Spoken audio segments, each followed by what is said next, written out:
Hi, welcome to my channel. ఈరోజు మనం Brezza car తాలూకు సిఎన్జి ఫిట్మెంట్ చూపించాలనుకుంటున్నానండి. సో మన దగ్గర వైట్ కలర్ బ్రిజా వచ్చింది.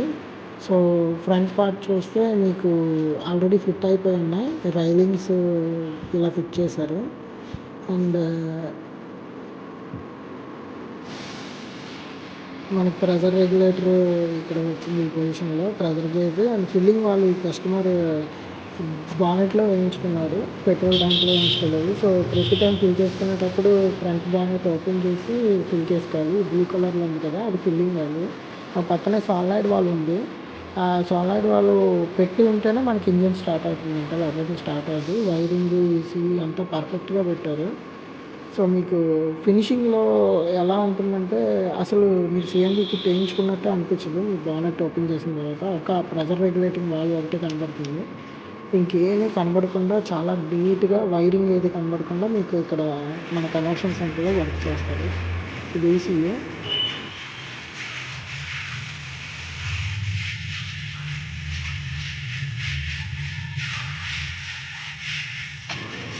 రైలింగ్స్ నుండి గ్యాస్ నాజిల్స్ ఫిట్టింగ్ అయిపోయింది. చూసారు కదా ఎంత పర్ఫెక్ట్గా, ఒక్క వైర్ కూడా బయటకు కనిపించకుండా.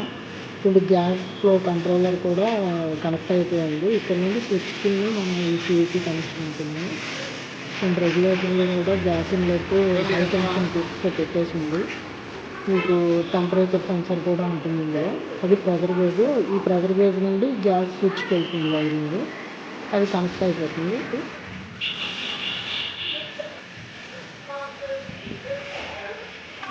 మీకు అన్నీ కూడా ఓఎంవిఎల్ గ్రీకో ఇంపోర్టెడ్ కంపెనీ కిట్ అండి. ఇది ఇంపోర్టెడ్ కిట్. ముందు వ్యాగనార్లో కాకుండా ఇది ఇంపోర్టెడ్ కిట్. ఓఎంవిఎల్ బ్రాండింగ్ వస్తుంది ప్రతి దాని మీద. ఇది కూడా గ్రీకోనే, బట్ ఇంపోర్టెడ్.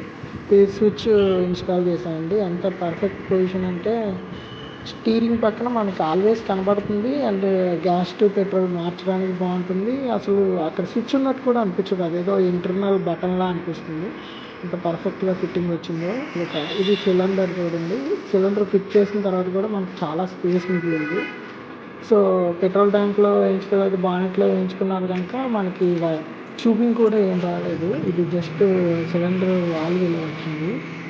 చూడండి చాలా స్పేస్ మిగిలింది. మీరు 3-4 సూట్ కేసులు పెట్టుకోవచ్చు కూర్చోబెట్టేసి హ్యాపీగా. బ్రిజా కనుక మనకి చాలా స్పేస్ వచ్చింది. పర్ఫార్మెన్స్లో కూడా ఏ ప్రాబ్లం లేదు.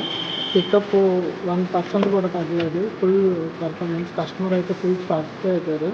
ఇది హై అండ్ బ్రిజాలో ఆటో స్టార్ట్ బటన్తో ఉంటుంది. మాన్యువల్ గేరే, ఆటో గేర్ కాదు.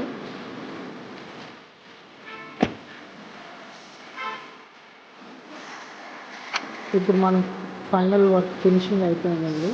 చూడండి, మీకు ఎక్కడైనా నార్మల్ కార్ ఇంజిన్ కానీ కనబడుతుంది. ఒక రెగ్యులేటర్ తప్ప మీకు ఏ పార్ట్స్, వైర్ కానీ ఏది కనబడదు.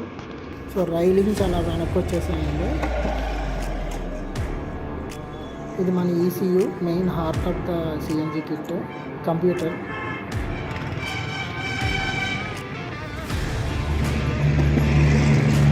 గ్యాస్ ప్రెజర్ కంట్రోల్ వాళ్ళు, ఫిల్లింగ్ వాళ్ళు తాలూకు సాలినాయిడ్ వాళ్ళు వైరింగ్ అయిపోయింది. సో ఆ పక్కన ఉన్న సాలినాయిడ్ వాళ్ళు అనేది ఇందులో ఉంటేనే మీకు ఇంజిన్ స్టార్ట్ అవుతుంది. అదొక సేఫ్టీ మెజర్.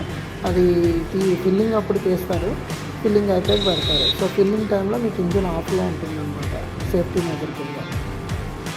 సో మీకు ఫినిషింగ్ కూడా ఎక్కడ లీక్ రాకుండా ఆ ప్రెజర్ గేజ్ నుండి స్విచ్కి వైరింగ్ అన్నాం కదండి, అలా ప్రెజర్ గేజ్ నుండి స్విచ్కి వెళ్ళిపోతుంది. సో ఈ రెగ్యులేటర్ దానికి కంట్రోల్ మన స్టీరింగ్ కింద స్విచ్ చేసాం కదా, అక్కడికి వెళ్ళిపోతుంది. సో మీ ఫినిషింగ్ చూస్తే ఎక్కడ కానీ మీకు సిఎన్జి కిట్ వేసినట్టు కనబడదు, ఒక రెగ్యులేటర్ తప్ప. అది కూడా మీరు కావాలనుకుంటే లోపల వేసుకోవచ్చు, బయటికి కనబడుతుంది. సో మన బ్రిజా కార్ ఇన్స్టాలేషన్ అయిపోయిందండి. కస్టమర్ అయితే చాలా హ్యాపీగా ఉన్నారు. బ్రిజా కూడా 28 kg 27 kg అలా ఇస్తుందంట. So thank you for watching. మీకు వీడియో నచ్చినట్టయితే ప్లీజ్ సబ్స్క్రైబ్ మై ఛానల్.